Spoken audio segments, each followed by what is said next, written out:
শুভ সকাল। আজ 22শে অগ্রহায়ণ 1431, ইংরাজির 8ই ডিসেম্বর 2024। ঢাকার মিডফোর্ড হাসপাতালের মেডিকেলের ছাত্র বিপ্লবী বিনয় বসু 1930 সালে বাংলা পুলিশের ইন্সপেক্টর জেনারেল লোম্যানকে গুলি করে হত্যা করেন তিনি। গ্রেপ্তারি এড়াবার জন্য ছদ্মবেশে কলকাতায় পালিয়ে আসেন। কলকাতায় এসে তিনি যুগান্তর দলের দুই বিপ্লবী বাদল গুপ্ত ও দীনেশ গুপ্তর সঙ্গে মিলিত হন। 1930-এর 8ই ডিসেম্বর এই তিনজন ছদ্মবেশে মহাকরণে প্রবেশ করেন এবং কারা বিভাগের ইন্সপেক্টর জেনারেল সিম্পসনকে হত্যা করেন। এরপর একটা ছোট্ট ত্রিবর্ণ রঞ্জিত পতাকা উত্তোলন করে বন্দে মাতরম ধ্বনি দেন।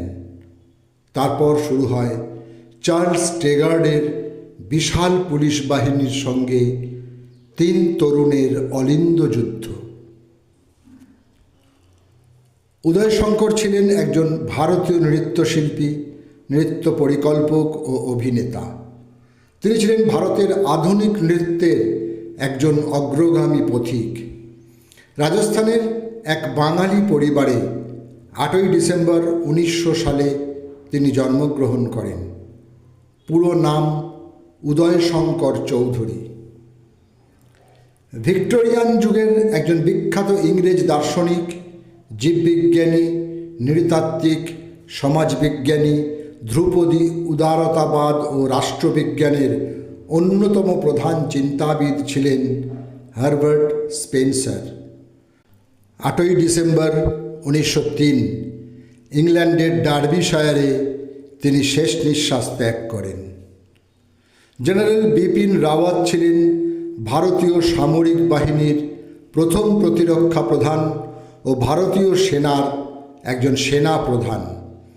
2021-এর 8ই ডিসেম্বর তামিলনাড়ুর কন্নুরে বিপিন রাওয়াত সহ 14 জনকে নিয়ে উড়েছিল হেলিকপ্টার।